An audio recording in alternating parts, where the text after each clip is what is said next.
mau memusatkan perhatian kami, mata kami, untuk mendengar, untuk melihat, mengamati apa yang Engkau kehendaki melalui kebenaran firman Tuhan.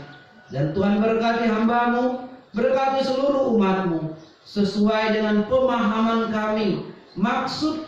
Sampaikanlah itu Tuhan, dan maksud-Mu itu, Roh-Mu yang kudus, terjemahkanlah bagi kami. Kami sambut firman-Mu di dalam nama Tuhan kami Yesus Kristus. Amin. Silakan duduk Bapak Ibu Saudara yang terkasih. Terima kasih Tuhan Pemuji yang mengarahkan kita dalam memuji menyembah Tuhan hari ini. Shalom. Shalom. Di nama Tuhan, kita ada di bulan September. Berarti sedikit lagi sudah ulang tahun gereja kita, dan sedikit lagi Natal dan seterusnya. Baik, Bapak Ibu Saudara, hari ini kita di minggu pertama. Kalau kemarin kita sepanjang bulan Agustus membahas tentang misi Allah, bulan penginjilan. Tetapi saat ini kita lagi lanjut dalam minggu pertama tentang misi Tuhan, atau minggu misi juga bagi GMI.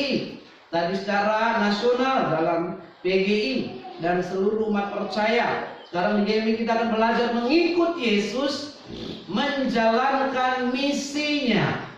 Matius pasal 8 ayat 18 sampai 22. Halaman yang ke-9 Alkitab saya.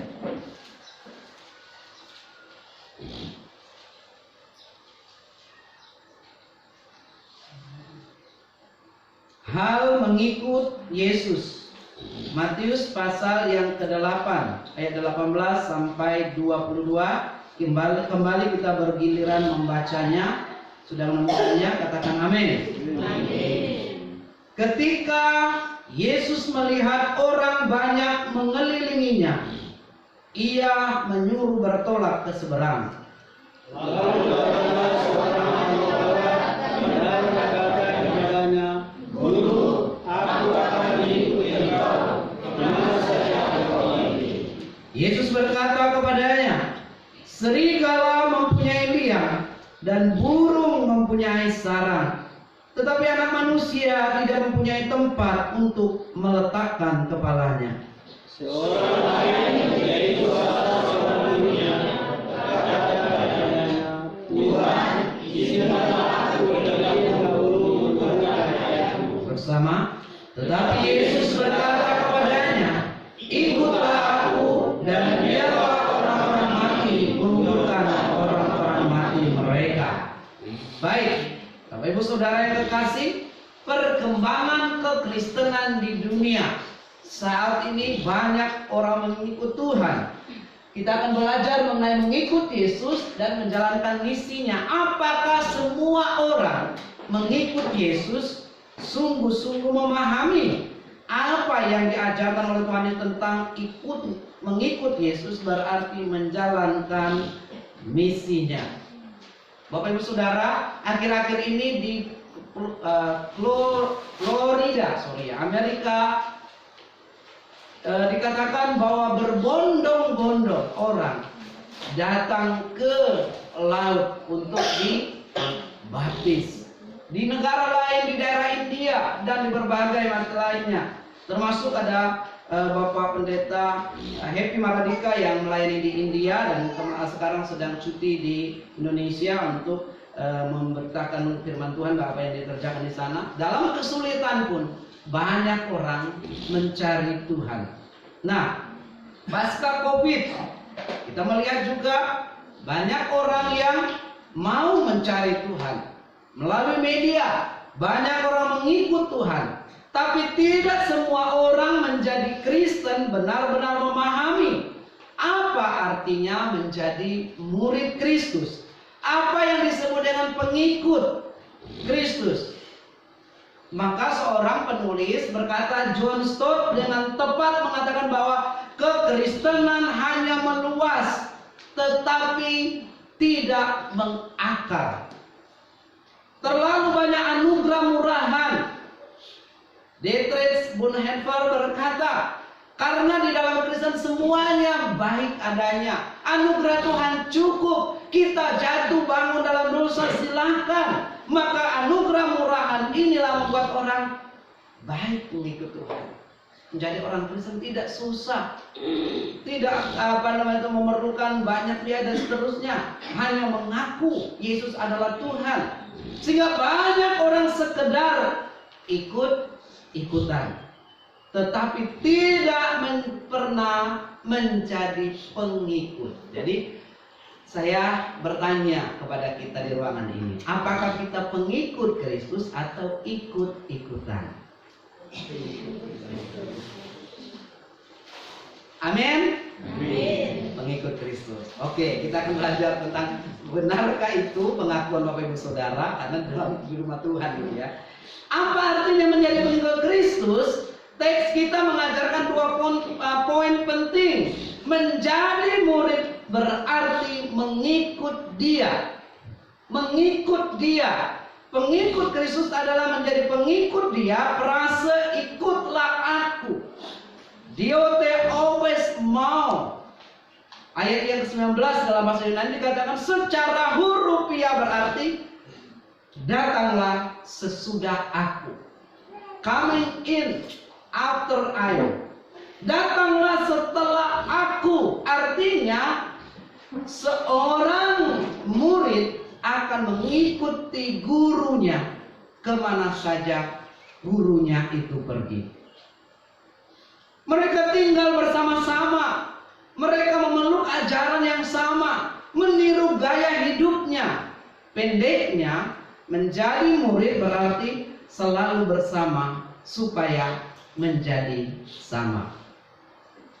Nah, bapak-bapak guru yang menjadi guru tentu juga kalau mau murid-murid mengikuti ajarannya. Demikian juga pola dunia ini dalam ajaran Yahudi maupun ajaran di sekolah, ingin orang muridnya sungguh-sungguh mengerti, memahami.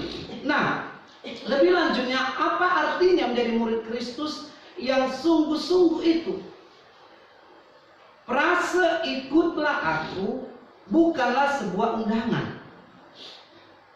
Tahu ya, kalau undangan itu silahkan kalau mau datang. Tapi dikatakan di sini, mari kita melihat ayat yang ke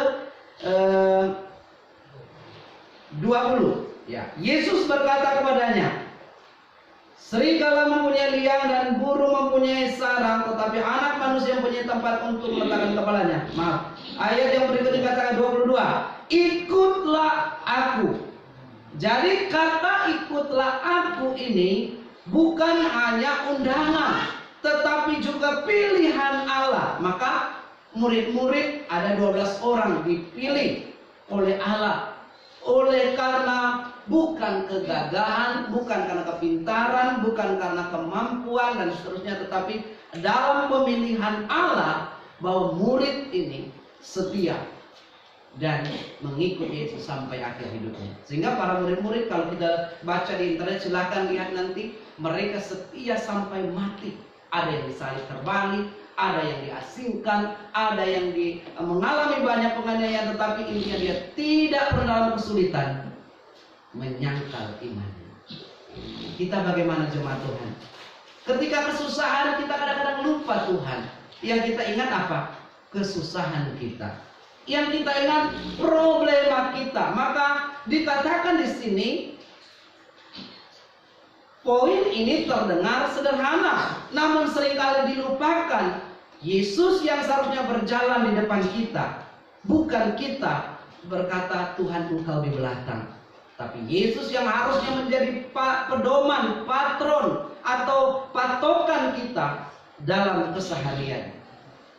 Nah, sayangnya Bapak Ibu Saudara, sebagian orang justru hendak mengatur Yesus, menempatkan Yesus kalau perlu saja, kalau tidak perlu jangan ganggu saya. Petrus mencegah perjalanan Yesus ke Yerusalem. Pernah dia berkata, Yesus berkata begini, mari kita ke Yerusalem karena anak manusia akan diserahkan di sana. Petrus bilang apa? Ya, tarik, guru, jangan hal itu terjadi kepadamu. Petrus berusaha meluruskan supaya Tuhan Yesus jalannya jangan mengikuti penderitaan, tetapi dia harus mengikutinya. Nah, bukan mengikuti kata Petrus, tapi Petrus yang harus mengikuti kata Yesus. Nyahlah engkau hanya memikirkan hal-hal yang duniawi. Petrus berusaha di depannya menentukan perjalanannya, tetapi Yesus berkata kita harus pergi untuk menggenapi rencananya. Jadi Bapak Ibu Saudara, murid Yesus, mengikut Yesus, berarti Yesus selalu di depan. Number one, diutamakan dalam keluarga, dalam pekerjaan, dalam studimu. Apakah Tuhan Yesus diutamakan? Ataukah hanya ban serep? Mengikut Yesus artinya pengakuan bukan hanya di lidah, tetapi segala keberadaan hidupnya berusaha melakukan yang seperti Tuhan Yesus lakukan. Contoh kecil, Bapak Ibu Saudara. Kemarin dalam ibadah keluarga kita membahas tentang salah satunya manusia lama, kemarahan. Tuhan Yesus pernah marah nggak? Pernah, baru saja saya bilang. Petrus dia marahi.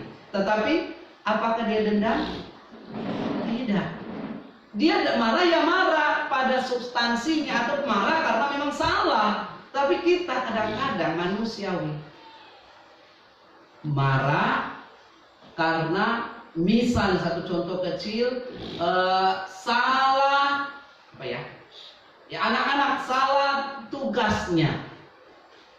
Jadi karena disuruh melakukan A, dia tidak mau main HP.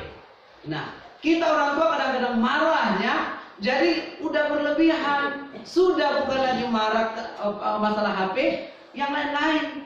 Memang kok anak apa kok nggak perlu diuntung, nah, dipanjang dan lebar. Nah, inilah yang dimaksudkan dengan marah yang melebar. Tapi marah itu harus sesuai. Itu cara mengikutkan salah satu saja. Nah, berikutnya Bapak Ibu Saudara, menjadi murid juga berarti menjalankan misinya. Ini tujuan kita. Jadi panggilan mengikut Yesus menjadi serupa dengan Tuhan, tetapi juga menjalankan misi. Apa itu misi? Kemarin sudah kita belajar. Missio Dei. Misinya ini Missio Dei. Apa itu misi? Utusan Tuhan. Apa Bapak Saudara ya, sudah pasti yakin bahwa Bapak Ibu adalah utusan Tuhan? Ah tidak Pak, saya nggak pernah diutus Tuhan. Nah, apakah kita sadar bahwa kita mengikut Tuhan? Pertanyaannya, itu pertanyaan sederhana. Sadar nggak Bapak Ibu sudah ikut Tuhan? Atau pingsan?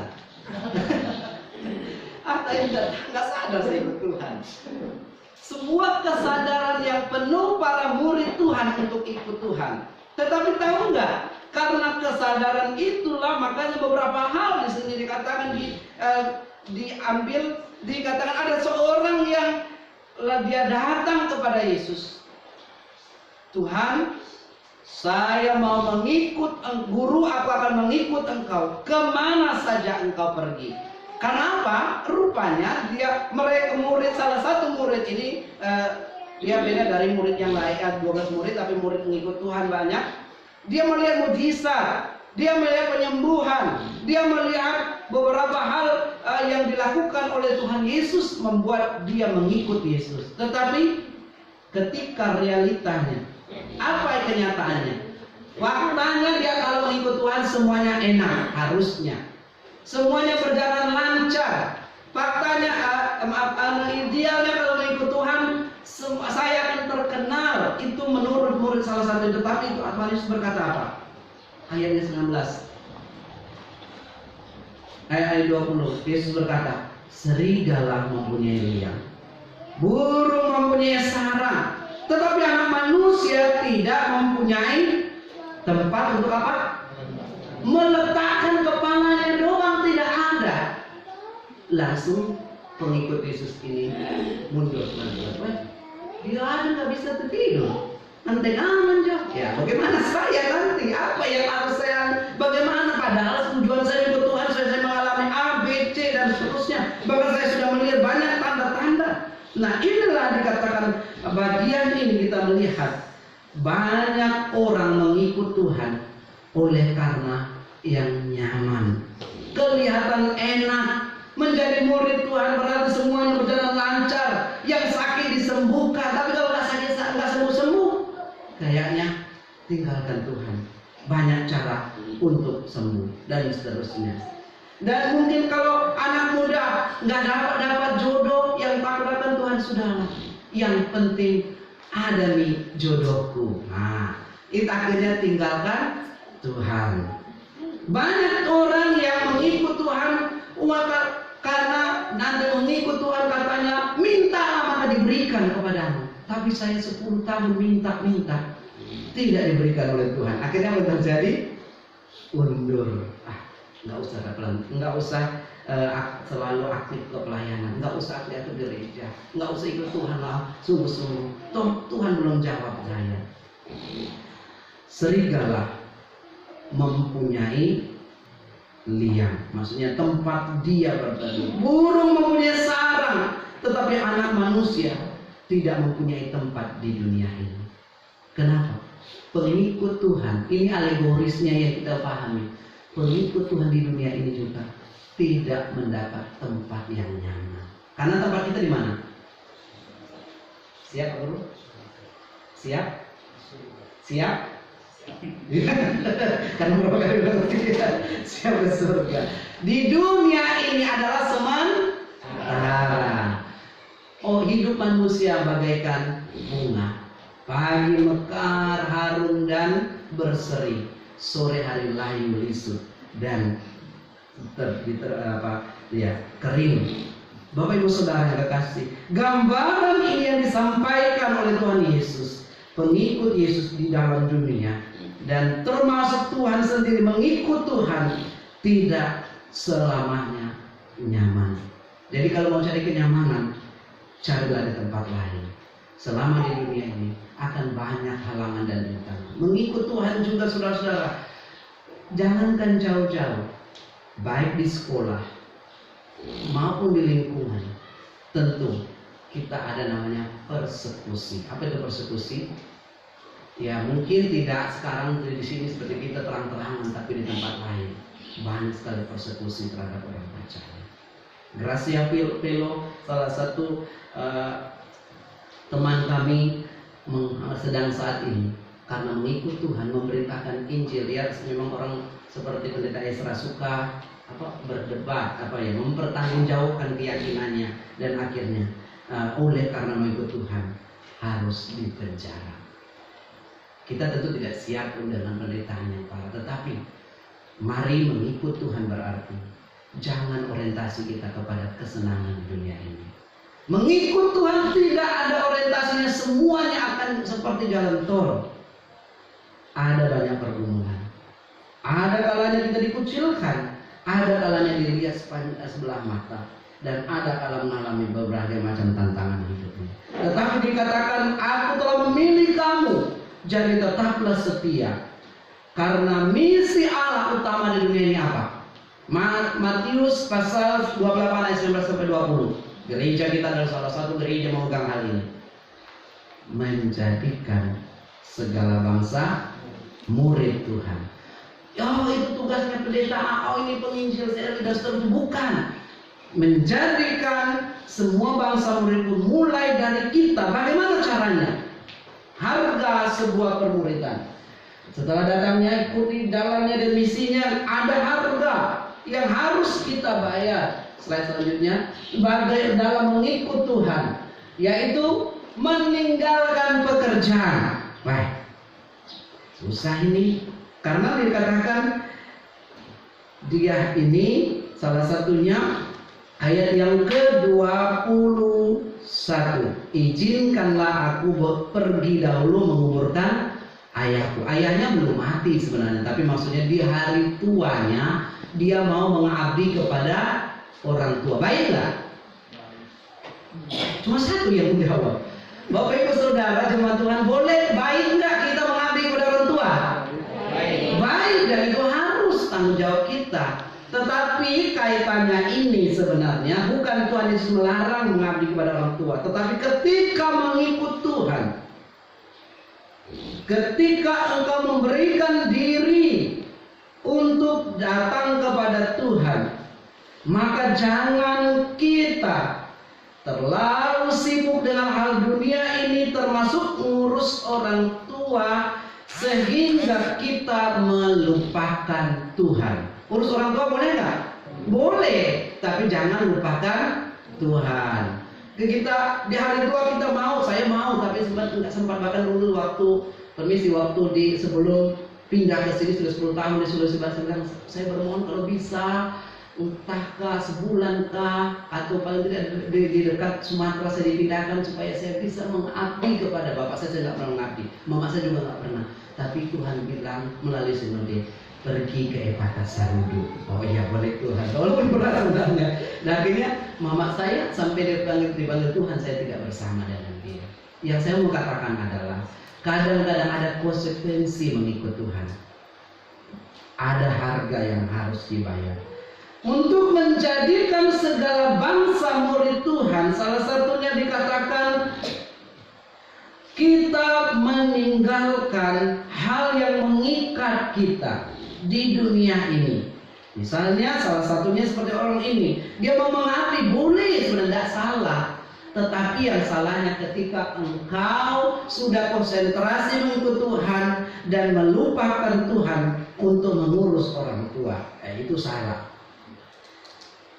Apa respon kita ketika dipanggil oleh Tuhan?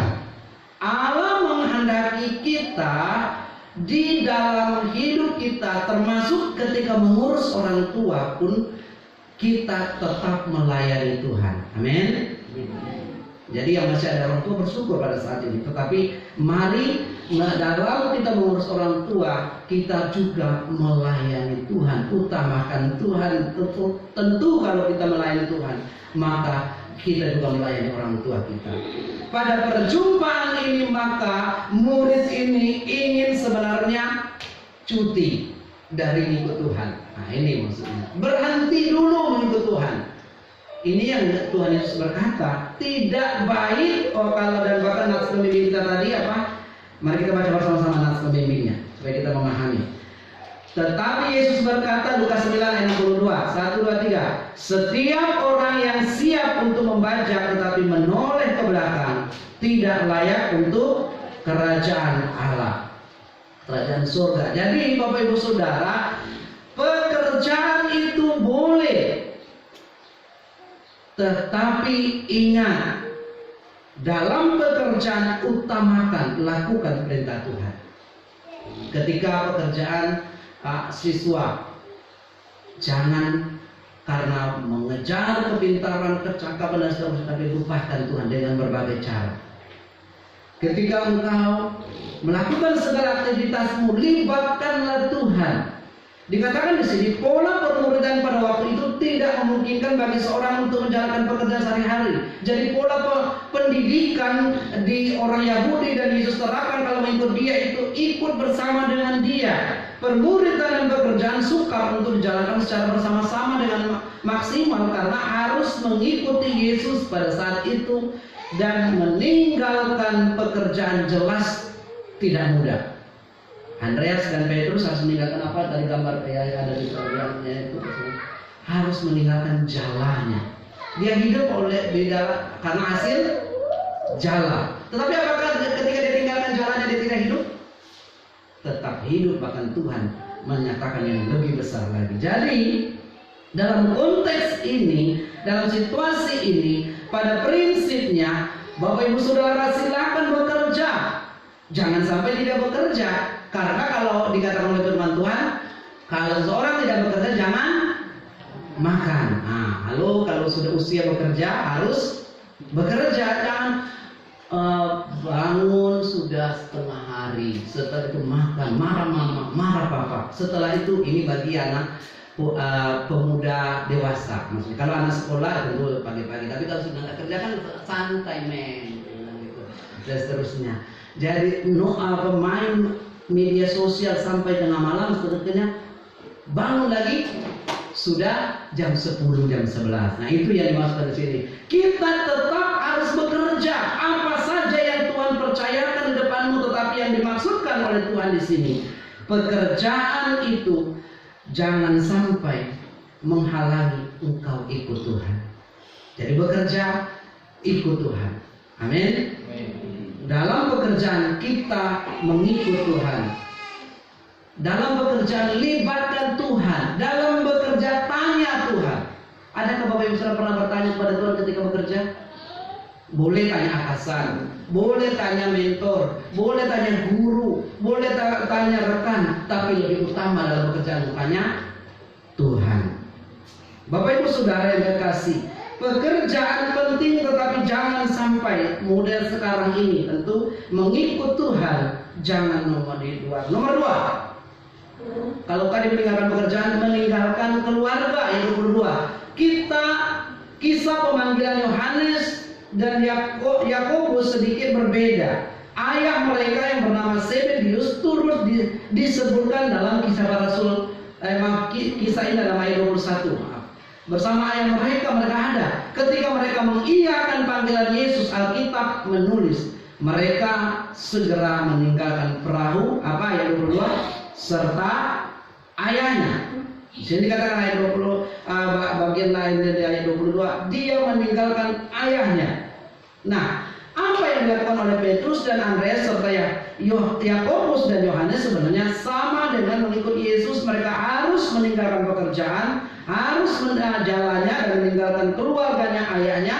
Yang ingin ditegaskan di sini adalah keutamaan Kristus atas keluarga. Jadi di keluargamu utamakanlah Kristus. Panggil nama Tuhan. Di keluargamu biarlah Kristus memimpin. Apa yang dilakukan ini? Barang siapa mengasihi bapa dan ibunya lebih daripada aku, kata Tuhan, ia tidak layak bagi Tuhan. Jadi bukan berarti Tuhan melarang kita mengasihi orang tua, tetapi orang tua minta maaf. Orang tua harus nomor 2 dan 3. Yang pertama siapa? Tuhan. Jangan yang pertama pacar. Nah, kalau yang sedang pacaran, jangan yang pertama studi, jangan yang pertama hobi. Karena kadang-kadang orang karena hobi. Ada seseorang ditegur, kenapa engkau nggak pelayanan? Saya hobi berpolitik dan tahun ini tahun politik. Ada pertemuan A, saya ikuti, kampanye B, keikuti. Loh, kamu prioritaskan apa? Mau ikut politik atau mau melayani? Nah, maka ketika ditanya, kalau kau mau melayani, tinggalkan politik. Bukan politik salah, tapi pada posisimu engkau salah karena engkau mau melayani Tuhan. Demikian juga ketika Bapak Ibu Saudara mengikut Tuhan, bukan berarti tinggalkan semuanya, tetapi utamakan Tuhan dan bawalah keluargamu. Kalau bisa lakukan yang terbaik selama engkau ada. Inilah model permuridan yang Allah kehendaki. Jadi misi Allah di dunia ini ada di mana? Tidak harus ke India seperti Pak Happy, tidak harus ke Kyrgyzstan, tapi misinya ada di sekitar kita. Amin. Di keluargamu, di sekolahmu, di pekerjaanmu, di rumah tanggamu. Apakah Tuhan number one? Apakah engkau mengikut Tuhan dengan cara berbicaramu, atau dengan cara berpikirmu, dengan cara memperlakukan orang lain? Maka dikatakan di sini poin yang berikutnya, ikutlah aku dan jangan pernah memusingkan hal-hal dunia ini. Biarlah orang mati menguburkan orang-orang mati. Maksudnya di sini nanti mereka kayak seperti orang-orang mati, bagaimana disebut orang mati? Maksudnya di sini lebih cenderung bahwa urusan orang mati kalau memang mendesak sekali, ada orang yang akan mengerjakannya. Tetapi sekarang ketika engkau ikut Tuhan, urusanmu ikuti apa yang Tuhan mau. Bapak Ibu Saudara, memang konteks permuridan ini pada zaman itu mengikut Tuhan itu harus tinggal bersama dengan Tuhan, tegas dan sobat yang ada di sini. Tentu permuridan sekarang berbeda. Memuridkan jemaat Tuhan, memuridkan pemuda, memuridkan remaja, memuridkan orang tua dan majelis Kita juga masuk di dalam saat ini bagaimana untuk menjadikan murid Kristus itu mulai dalam gereja sampai keluar. Bukan berarti kita tinggalkan seperti gaya permuridan pada peristiwa Tuhan Yesus, tetapi dimanapun kita berada, mari jangan terlalu kita mengurus keluarga, jangan terlalu mengurus pekerjaan kita sampai kita lupa Tuhan, karena keluarga kita selalu ada bersama dengan kita juga. Pekerjaan kita akan selalu ada bersama dengan kita, tapi jangan pernah lupakan satu hal, hadirkan Tuhan dalam segala hal. Dan ada maksud Allah, maka dikatakan menjadi murid yang menjalankan misinya, yaitu jadikan semua bangsa muridku. Janganlah semua karena kita berat. Sekarang di rumahmu, apakah sudah menjadi murid Yesus? Dalam pekerjaanmu, apakah engkau sudah menjadi memperkatakanmu seperti murid Kristus dan seterusnya? Biarlah ini mendorong Bapak Ibu Saudara dan saya untuk